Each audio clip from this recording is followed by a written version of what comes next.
Ini Arteria Dahlan mengeluarkan statement minta pecat pejabat yang menggunakan bahasa Sunda dalam rapat. Kalau ini gak bisa dibela, Pak. Dia tuh pasti udah kepikiran apa WhatsApp aja ya. Dan tahu nggak isi suratnya apa? Apa? Pak, cek WhatsApp.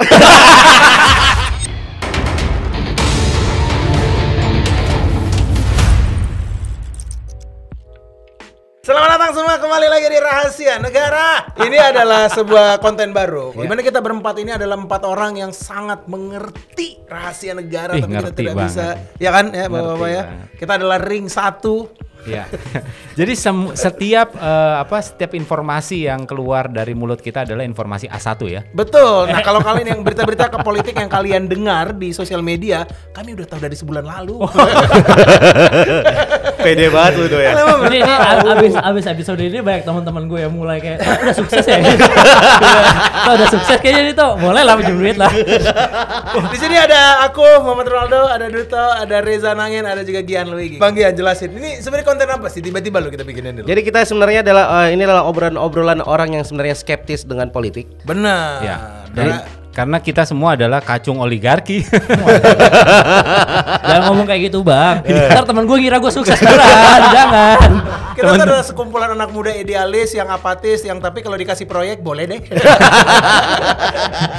Kenapa kita berani bikin podcast yang seperti ini? Nah iya itu. Enggak, namanya rahasia negara kan sebenarnya di rahasia negara sebenarnya nggak rahasia-rahasia banget kan? Oh rahasia umum negara. Rahasia umum negara. Ya maksudnya kayak ada dokumen-dokumen negara gitu kan kadang jadi ada bungkus gorengan. Nah, Itu kan rahasia negara kan. Rahasia negara. Iya. Bisa loh surat perceraian jadi bungkus gorengan. Iya bisa. Bapak-bapak yang keluarganya mungkin nggak baik-baik aja, cuman pengen beli gorengan, nemu kertas itu, kayaknya ini solusinya deh. Jadi consider. Jadi sebenarnya rahasia negara itu nggak rahasia-rahasia amat. Betul. Ya. Karena kadang-kadang udah ada bocoran-bocorannya kan. Benar, dari media sosial. benar. Masa sih bocoran-bocoran kayak gimana Ya. tuh? Salah satu bocoran apa tuh? Salah satu bocoran kan kita udah tahu kan bahwa pejabat itu emang nggak asik kan. Ya, itu Oke, menarik. ya, Ini ya. statement yang kayaknya tuh mungkin stereotip yang dipercaya hampir semua anak-anak Gen Z ini. Nah iya. Kalau Gua bisa nggak pejabat. setuju. Nggak Kenapa setuju. gitu? Karena nggak semua pejabat. Ada Nggak yang semuanya. Ada. Emang ada yang nggak yang asik. Ada aja. Satu Cuman memang pejabat- belum nemu. Tapi pasti ada. Pasti ada. Pasti Kan kita ada. belum ketemu semua. Iya, Ya, betul. Iya. Tapi kenapa menurut kalian kenapa nggak asik? Bisa jadi karena dari backgroundnya. Kita ini kan adalah anak-anak yang dibebasin sama orang tua kita. Aku yakin kita berempat ini orang ini dibebasin sama orang Ya. tua. Bebaslah kamu mau jadi apa gitu. Betul, Kita Kagak, mencari. gua nggak dibolehin anjing. Oh berarti kita akan ganti satu lagi. Emang itu. Karena kan itu yang bikin gitu, pejabat itu kan dia di pressure sama orang tuanya. Kamu harus jadi ini, kamu harus ini. Akhirnya dia terkungkung dengan bubble dia jadi orang yang gak asik. Dia cuman jadi pejabat aja tapi berkuasa gitu. Bisa. Menurutku bisa jadi kayak gitu. bisa. Menurutmu kenapa? Ya kayaknya mendingan di pressure lah jadi pejabat aja. Iya sih ya. Jadi bikin podcast kayak gini. Iya betul. betul. Walaupun di pressure tapi kok enak ya. Iya. Kayaknya hidupnya enak, duitnya banyak. Di pressure tidur. Iya, enak banget, kurang enak. Iya. Coba. Tapi itu mungkin gara-gara efek dari bentuk bangunannya. Maksudnya gimana? Bangunan Karena ya? bentuk bangunannya kan kura-kura kan. Oke. Makanya kan progres pemerintahan kita lambat. Oh. Gedung DPR ya, gedung DPR. Gedung DPR. Ya gak usah disebut dong. Tapi ya ada yang menarik. Apa? Yonglex pernah bilang aku nggak tahu nih dia nemu. Nggak kok akrab sama Yonglex ya. Wih, Bang sama Yonglex. Ini Oh, banget. gitu ya. Akrab. Nah dia tuh pernah ngasih tahu bentuk bangunannya Monas dan gedung DPR itu tuh adalah nyambung karena Monas itu dibentuk ini kata Yonglek ya, demi Allah ini kata Yonglek ya. Monas itu tuh bentuknya tuh terinspirasi dari kelamin pria penis dan si gedung DPR itu tuh dari vagina. Tapi kalau itu emang bener gedung DPR dan MPR itu bentuknya kayak vagina, emang menurut gue make sense. Kenapa? Ya. Pantesan kita tuh mahasiswa pengennya masuk aja ke dalam. Oh. Hey. Pengennya oh iya makanya banyak rame-rame Hey. mahasiswa. Pengennya nusuk aja kan. Ya. Itu konteksnya demo ya. Beda. Makanya ini buat para pejabat ya atau pemerintahan kita kalau pengen bangun sesuatu, tolong filosofinya yang benar. Ya, Kayak filosofi gimana? itu penting. Nah, Kita kan jadinya cocok logi ya kalau Cocok misalnya kayak logi. gitu. Makanya dipikirin gitu dipikirin, ya. dipikirin. Tapi kalau berkaitan dengan tema hari ini itu sebenarnya paling terakhir adalah omongan dari Pak Luhut. Kenapa Pak Luhut? Apa tuh? yang di luar pemerintahan nggak usah banyak ngomong. Oh, jadi ya orang yang di luar pemerintahan nggak usah kritik-kritik lah gitu-gitu. Iya, tapi ada dua point of view. Ini untuk para orang-orang yang tidak dalam pemerintahan, maksudnya adalah politisi yang tidak dalam pemerintahan. Sudah tidak menjabat lagi. Iya, mungkin oposisi. Oh, ya, Oposisi ya, ya, atau yang ya, tidak ya, ya. menjabat lagi. Tapi ada point of view lain bahwa ini adalah orang-orang yang kayak kita masyarakat. Itu ya aneh lah kalau itu jelas dia salah ngomong itu bang. Karena pejabat yang nggak menjabat lagi kan jadi rakyat. Jadi kita juga kan. Oh iya, benar. iya, Berarti iya, semua benar. rakyat. Iya, Ya makanya semua orang di luar pejabat pasti kecuali rakyat. pejabat yang udah nggak menjabat lagi tapi di jalan raya masih nah itu Itu baru itu jelas aneh. Nggak menjabat, tapi proyekannya masih proyekan pejabat. Nah, ada yang itu Anjir, bisa. itu enak banget tuh rakyat biasa proyeknya pejabat. Enak banget tuh. benar. Iya, pengen Tapi gua nggak ada gitu. dong di sini nggak ada. Nggak ada. Ada? Jangan disebut dong. Kita akan mencoba untuk menutup ini tuh dari tadi. Nggak ada. Ada. Pede banget. Batik ini nggak bisa melindungi kita loh. Iya. Tapi ya kalau aku perhatiin ya, apa yang bisa membantah omongannya Pak Luhut itu tuh adalah aku tuh pernah baca di amandemen pertamanya Amerika Serikat. Gila nggak tuh? Jadi Ya, apa itu? kebebasan berpendapat, freedom of speech itu tuh adalah senjata yang digunakan untuk rakyat untuk menyerang pemerintah. Ya. Jadi Ya, ketika pemerintah disuruh diem atau kebebasan berpendapat itu sedikit aja dibatasin, itu udah salah jelas. Karena kan pemerintah ini adalah orang yang punya kuasa nih, punya semua senjata di Indonesia nih. Kita nih rakyat kalau misalnya nggak punya senjata kebebasan berpendapat, ya kita bakal disikat habis sama dia gitu. Berarti pemerintah juga boleh bebas berpendapat apapun kan? Boleh tapi nggak akan kita terima. Nah ini menariknya adalah sebenarnya demokrasi itu bisa nggak diaplikasikan di Indonesia? Karena gini, di zaman Pak Soeharto itu kan bisa dibilang nggak semua orang bisa bebas berbicara. Benar. Nah, ketika Orde Baru runtuh, demokrasi dikencangkan, media bisa meliput apa aja, terjadilah yang seperti ini. Oke. Karena kita nggak menutup kemungkinan bahwa kadang-kadang masyarakat kalau mengkritik juga nggak masuk akal. Betul. Benar. Contohnya kayak Menpora yang baru, yang diomongin adalah berat badan. Iya Ya, kan. Nah, maksudnya demokrasi kita ini bablas atau belum maju sebenarnya demokrasi kita menurut kalian? Dilema sih sebenarnya ya, karena ya dua belah pihak benar. Demokrasi itu ya tentang kebebasan berpendapat, orang harus bebas berpendapat apapun. Tapi yang bisa kita pungkiri juga banyak teman-teman kita yang tolol. Ngomong itu juga nggak dipikir gitu. Ya. Kayaknya emang harus dibuat peraturan deh. Iya. Kayak pernah nggak sih kita tuh ada sebuah isu itu kita komen gitu kan, udah panjang nih kasih argumen set. Ada satu orang yang dukung kita, iya nih emang deh ini udah gendut tolol gitu. Kita bukan itu. Bukan. Demokrasi bisa sebenarnya diterapkan di Indonesia asal tahu resikonya. Menarik. Kita kalau misalnya mau berpendapat, yang penting kita tahu resikonya, benar ataupun juga salah gitu ya. Ya. Lingkup kecil dari negara ini adalah kan keluarga, rumah gitu. Rumah ya. Di dalam rumah pun kalau misalnya kita mau menerapkan demokrasi, boleh-boleh aja asal tahu resikonya. Mau berdebat dengan istri, boleh. Asal malam-malam tidur sofa kan gitu. Oh iya. Ya. Asal nggak ngatain fisik. Nah, selama kita tahu resikonya, harusnya sih aman-aman aja. Iya. Harusnya. Sepakat, aku sepakat. Kalau gua menyimpulkan bahwa ini ada demokrasi segala macam, bahwa sebenarnya wajar-wajar aja kalau pejabat kita baper. Karena kadang-kadang masyarakatnya juga mengkritiknya tidak dalam konteksnya. Betul, yang diserang malah fisiknya dan lain-lain. Padahal harusnya kan kalau misalkan ada kayak orang ngomong gitu kayak, gua ada peraturan kayak gini-gini.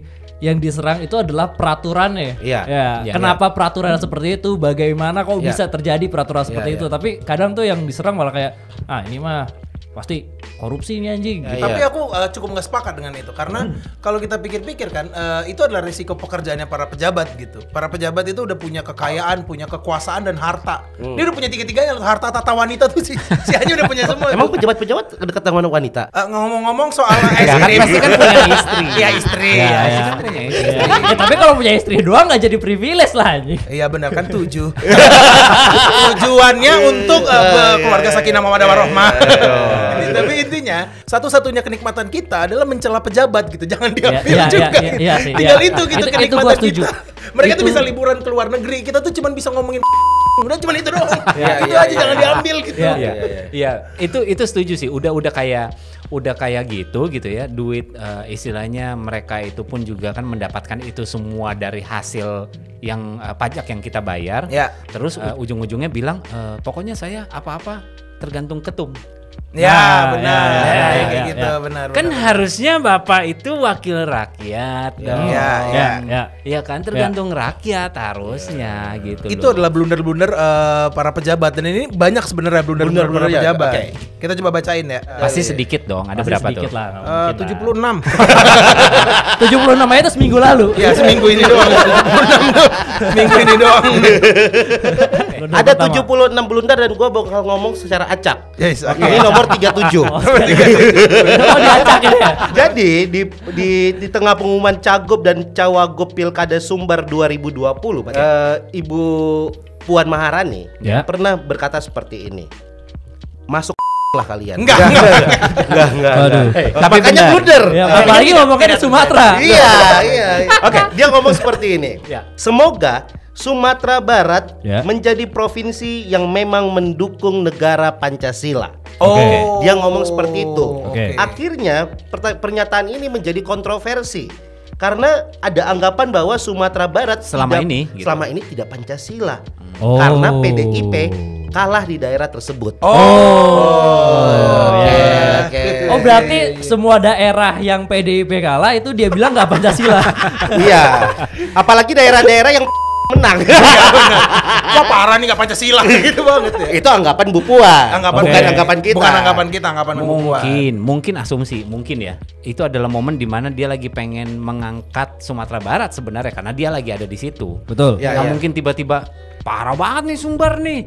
Lah kemarin-kemarin enggak. Sekarang dong waktunya kalian tuh Pancasila. Blundernya itu karena ya mungkin salah ngomong aja. Jadi kayak oh ini orang-orang nggak Pancasila nih. Iya, Terus iya. akhirnya orang-orang mikir anjir kenapa gara-gara PDI nggak menang kita jadi nggak Pancasila. Nggak, Terus sebenarnya- akhirnya daerah-daerah lain jadi kayak ini emang anjing nih bangsat. Nggak apa kayak gitu. Pada akhirnya ya. Nggak apa Ini kayak nih gitu. permasalahannya adalah karena Bu Puan yang ngomong. Orang Oh. kan Nah, gue setuju itu. karena Gua udah lebih setuju itu. kayaknya udah banyak yang sebel gitu dia ngomong. Nah. Maksud lu ini gitu. Jadi Ya. terkadang kita menganggap pejabat gak asing itu pilih-pilih. Bener, sepakat. Betul. Kalau misalnya yang ngomong Pak Ahok, mungkin kubu kiri bakal bilang Pak Ahok nggak asik. Betul. Iya, Ya. benar. Tapi kalau misalnya si Pak Anies yang ngomong, kubu kanan bakal ngomong, wah Pak Anies nggak asik nih. Ya, ya, Iya, ya, benar, ya, benar. ya, Nah ya. kalau Bu Puan kan ke kiri kanan menganggap dia nggak asik kan. Ya, Jadi sepakat ya. semua ya.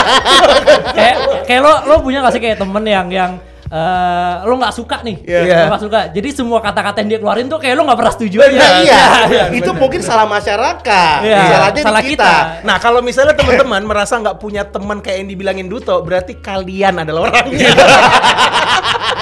Coba cek deh, tanya ke teman-teman kalian. Kalian punya WhatsApp grup yang gak ada guanya nggak sih? Pasti ada. Pasti ada. Berikutnya ini ada blunder yang kedua. Ini datang dari Bukan kedua dong. Sini, gue baca lagi. Keacak. Ya, acak. Nomor Ini berapa? ada blunder yang keacak Acak gitu. ya. Coba 21. 21 ya. Oke, tentang arteria dahlan. Enggak, 24. Kebetulan 24 arteria dahlan juga. Emang kan ada banyak blundernya. Ini arteria dahlan mengeluarkan statement minta pecat pejabat yang menggunakan bahasa Sunda dalam rapat. Kalau ini nggak bisa dibela, Pak. Kalau ini karena blundernya ini Majelis Adat Nah, Sunda melaporkan arteria dahlan ke Polda Jabar. Nah, ini Bapak emang nggak asik ya gini. Naon Aisyah kalau misalnya rapatnya di Cimahi tak kumaha. Karek ngatur-ngatur sih mana Menurut tuh? gua, kita pikir dua Kita, arah juga. oke, kita coba cari positive Oke. thinking Lucu dah. banget, Bang. Kita Gimana kalau bahasa Sundanya ini emang ngomong kasar? Anjing sih ya. Oh iya, Jadi, wajar. Enggak, tapi anjing bahasa Sunda tuh gak kasar. Imbuhan itu. Nah, Kita kan nggak tahu karena ya. gini, kita mencoba membela. Mungkin dia punya masa lalu sama orang Sunda. Ya tapi kenapa dibawa ke rapat anjing? Itu jadinya nggak lebih baik ya. Iya, itu lebih buruk. Punya Apa masalah, perasaan dia selama ini telah disakitin sama orang Sunda? Kalau Balik. misalnya si arteria dahlan ini punya masalah dengan orang Sunda, kenapa bapak itu yang dipecat? Dia kan ada masalah sama arteria dahlan, cuma lu orang Sunda doang loh. Kita nggak pernah tahu kalau ternyata bapak itu yang menikung arteria dahlan. Kita nggak tahu ya. Iya. Nggak, emang udah nggak asik itu mah. Mungkin konteksnya adalah kalau misalnya rapat nasional. Oke. Kan dari Sabang sampai Merauke yang menghadiri. Iya, betul. Mungkin gitu. Tapi kalau misalnya nggak gitu konteksnya ya goblok. Tapi ya maksud gue tuh kalau cuman karena ngomong Sunda sampai dipecat itu tuh too much gitu. Mungkin yang dikasih peringatan dulu gitu bisa. Atau enggak bisa jadi yang ngomong Sunda itu orang timur. Menjelona gula anjing pedona cado aing. Geus Jon pokon. Pertahankan saena pokoknya malah. Ya, tapi gue setuju Enggak, sama Duto. ya. Karena kadang-kadang ada orang yang lu pernah nggak dengar temen lu ngomong gue itu aneh. Betul, ya. Gue, Ya, Bener, ya, ya. gue mau ke situ. Benar.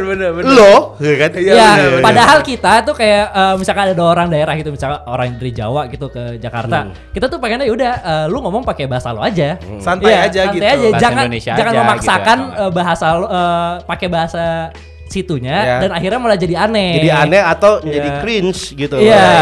Iya, Ya. Tapi kan itu adalah salah satu teknik pergaulan.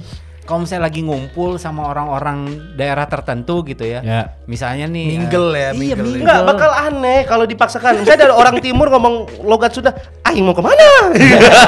Ya, itu aja konteksnya masih ngobrol. Iya. Ini rapat negara. Apa negara? Atau mungkin si Arteria Dahlan itu takut itu maksudnya hal yang terjadi di Jakarta itu terjadi juga di Sunda. Maksudnya Jakarta kan Indonesia Semua sekarang orang, jadi iya. ngomong pakai bahasa gue lu semua nih. Iya. Takutnya kalau misalkan ini rapatnya pakai bahasa Sunda, orang-orang juga jadi ngomong pakai bahasa Sunda. Iya, Bahasa asli mereka jadi terlupakan. Ya, tapi dipecat tetap nggak masuk akal. Dipecat tetap nggak masuk. Belum dari ketiga bang. Blunder ke Nah, ketiga. nomor berapa nih? 69 ada nggak? 69 OTT itu kan nggak bagus sebenarnya, buat negara ini jelek banget. Tapi kalau dibuat digital live, siapa yang mau lawan kita? Nah, ini pernyataan dari Bapak Luhut. Digital life maksudnya? Sesuai dengan sini ya. Ya kalau hidup-hidup sedikit bolehlah. Kalau mau bersih-bersih amat di surga lah kau. Jadi KPK pun janganlah sedikit-sedikit tangkap-tangkap. Ya lihat-lihat lah. Kalau digitalisasi ini sudah jalan, menurut saya ini tidak akan bisa main-main. Kita buka beritanya. Jujur, aku bingung-bingung. Ini kata Pak Luhut loh. Tapi tadi aku mau benerin dikit bang. Bagian tadi ngebacanya bingung kan. Karena bagian ngebacanya dengan logat Indonesia. Coba. Ini kan harus dengan logat Medan sebenarnya. Oh, kan? Iya kan? Ya, Coba. Iya, coba kita baca Kasih. logat Coba. Medan ya. Ya. Ya kalau hidup sedikit boleh lah. Ya. Masuk kan? Jadi masuk kan? Masuk. Jadi masuk kan? Kalau mau bersih amat di surga lah kau. Masuk pernyataannya masuk. Gitu. Nah, kalau kayak begini kan jadinya nggak bingung-bingung lah. Nangkep kan? Nangkep. Jadi dia bilang, Ya. hidup ini tuh kalau mau bersih banget itu di surga pasti. Kalau kita masih manusia pasti ada kesalahan-kesalahan kecil. Ya. Betul. Nah, Betul. OTT itu nggak bagus karena itu sebenarnya membuat citra kita jadi buruk. Buruk, benar. Oh. Maksud Pak Operasi tangkap Tangan. tangan. Maksud Yes. Pak Luhut Emang kalau mikir mau apa? bersihin Gue mikirnya Netflix, nggak Disney mau Hotstar. Beda. Ya, kan, gue iya. juga tadi sempat mikir soalnya Iya di kan? digital life apa deh. Maksud dia adalah OTT itu bukan pemberantasan ke akar. Oke, tapi Hanya di permukaan doang. Oke. Karena kalau misalnya ditangkap masih banyak koruptor lainnya. Oh, Oke. benar. Nah, maksudnya dia digital life adalah segala sesuatu itu bentuknya udah digital. Keuangan, laporan keuangan, pengajuan, terus realisasi itu bentuknya semua digital. Jadi Oke. nggak bisa ada laporan-laporan yang dipermainkan. Oke. Jadi misalnya Ya. project semen ini mau bangun jalan semen Habis berapa habis nih? berapa itu Ya. semua dimasukin. Nah, itu semua sudah langsung dalam bentuk digital. Oke. Ya, kalau digitalnya jalan, orang menjadi ruang sempit orang untuk melakukan kesalahan itu makin kecil. Oke. Itu maksud kata Jadi Pak makin Luhut. aman ya. Itu yang aku tangkap. Gua nggak setuju. Gue juga nggak setuju. Gue tetap pro OTT. Gue Nggak ada pro OTT. mile sih. Asik. Iya, memang kalau misalnya pro OTT kan jadinya kayak prot. Iya. Bang, tadi saya dengerin malu bang. Ini ada isinya. Ini tadi promile kita isikan bang. Prot yang di sini. Abang gak kesel banget ya? Nggak, tapi Balik lagi. Iya, iya. Gua nggak setuju karena kalau misalnya nggak ada OTT, berarti kan nggak tahu biangnya siapa dong. Ya. Maksudnya OTT itu supaya waktu itu abis ditangkap, Ya. diwawancara dong. Ya. Ya, Ya benar, kan. benar, Ini benar. dari siapa nih? Bosnya siapa nih? Ya. gitu. Yang diberantas itu yang bukannya dihilangkan OTT-nya gitu. betul. Tapi jangan udah ditangkap terus abis itu disembunyiin biangnya itu. Ya, Disembunyiin kepalanya. Jadi Disembunyiin akhirnya namanya. ada kesempatan untuk nyembunyiin karena nggak OTT Iya, ya. kalau enggak mau tahu dirunut ke atas gimana caranya kalau misalnya Ya, dari justru bawahnya nggak ditangkap. diambil dari yang paling kelihatan dulu kan. Iya. Ini paling kelihatan nih lo dapat duitnya dari mana nih. Nah, terus dia bilang oh dari sini kan terketahuan. Ya, jadi jangan dihilangin dan menurut gua OTT itu seru loh nontonnya. Malah Nah, menurut itu. gua harus live stream. Nah, itu menarik. Ini Iya. menarik ini Iya, benar. di Instagram KPK ya, menarik juga. Jadi Iya. ketua KPK Pak Firly gitu kan ngomong, "Hai guys, hari ini gue bakal menangkap." Iya. itu seru banget pasti. Ya, ya. Iya, itu udah kabur guys. Lanjut part 2 ya. pas kabur di videoin pakai lagunya Warkop.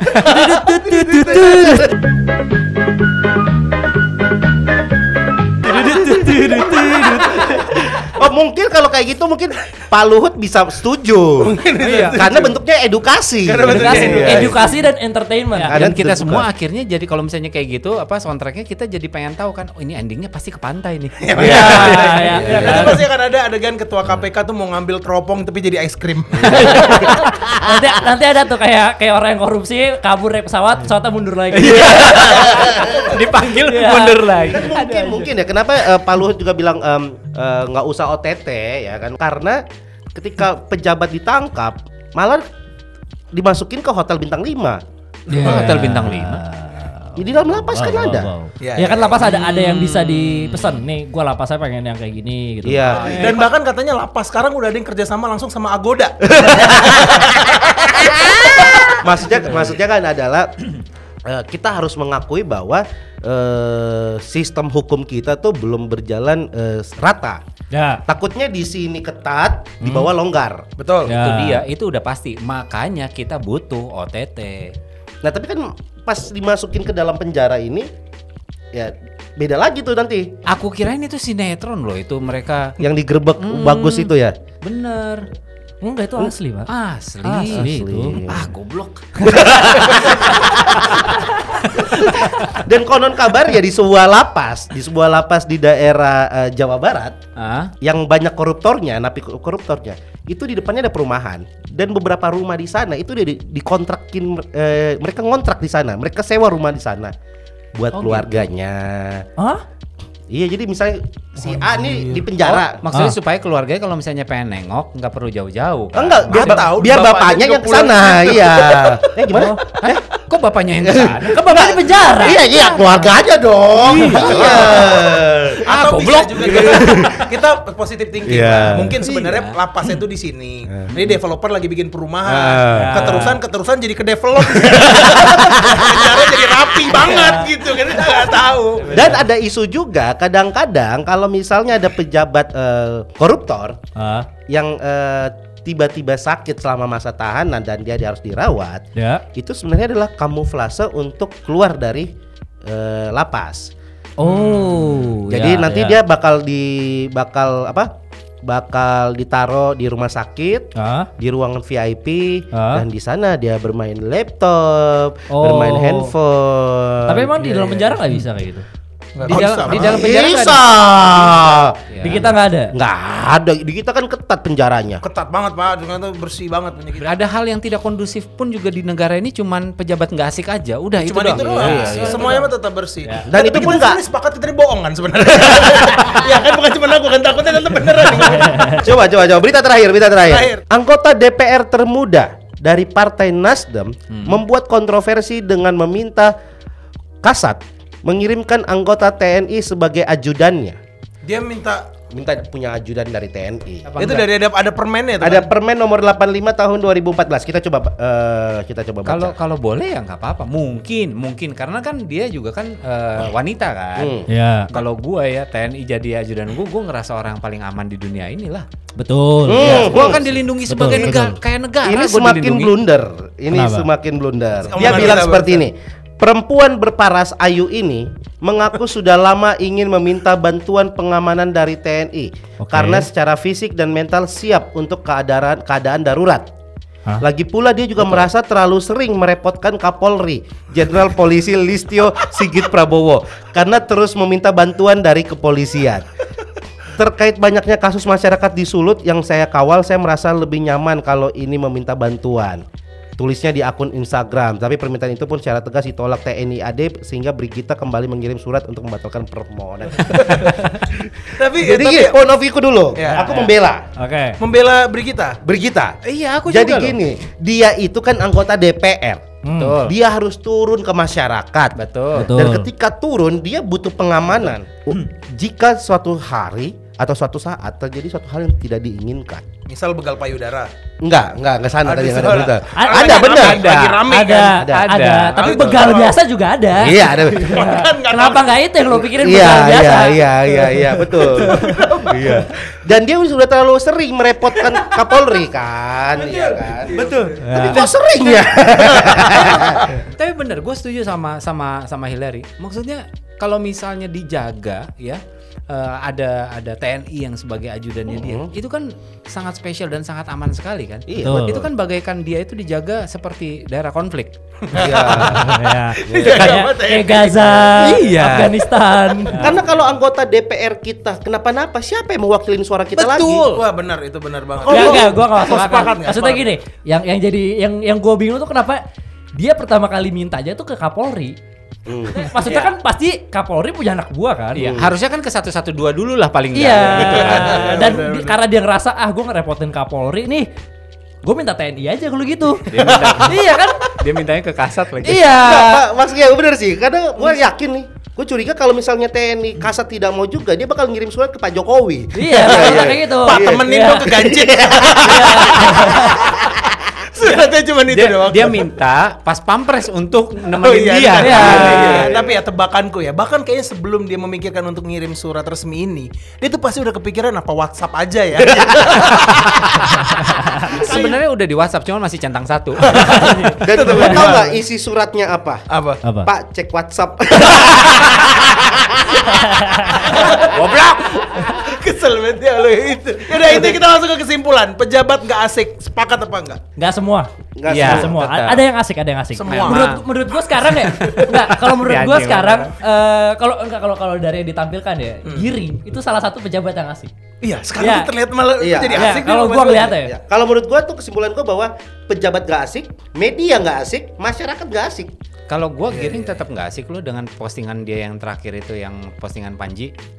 Kenapa? Dia posting makan donat jam puasa, bro. Enggak, dulu aja Pak Bondan Winarno aja sempet diserang kan gara-gara dia bikin konten apa namanya makan-makan pas bulan puasa di siang-siang kan. Iya, betul. Dan ini Giring juga melakukan Ini itu. Giring. Ya udah, mau pejabat asik atau enggak itu kalian semua yang nentukan, karena ya pada akhirnya tergantung personalnya masing-masing. Dan tergantung Betul. point of view-nya kita masing-masing melihat masalah-masalah atau kelakuan-kelakuan para pejabat. Betul. Ya. Sampai jumpa di episode Rahasia Negara berikutnya.